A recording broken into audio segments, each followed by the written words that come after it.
Praise the lord. Hallelujah. Good morning. క్రీస్తునందు ప్రియులారా, ఈ ఉదయ కాలంలో మరొక నూతన వాగ్దానంతో మనము ఈ రోజును ప్రారంభించుకుందాము. ఈనాటి దేవుని వాగ్దానము పేతురు రాసిన మొదటి పత్రిక 5వ అధ్యాయము 7వ వచనము. మీ చింత యావత్తు ఆయన మీద వేయుడి. ప్రియులారా, చింత అనేది మానవులకు సహజము.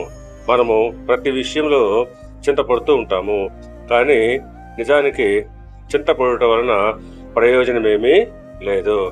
అయితే ఒక విశ్వాసి చింతపడాల్సిన అవసరము లేదని పేతురు తన పత్రికలో చెప్పుచున్నాడు.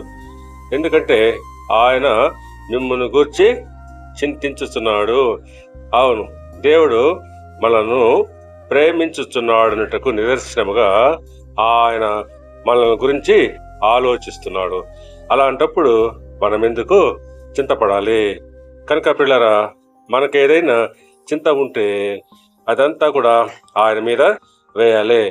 కనుక పిల్లరా, మనము దేవుని పైన మన చింత ఉంచి మనము నిశ్చింతగా ఉన్నట్లయితే తప్పకుండా ఆయన మన మార్గాల్ని సరళపరుస్తారు.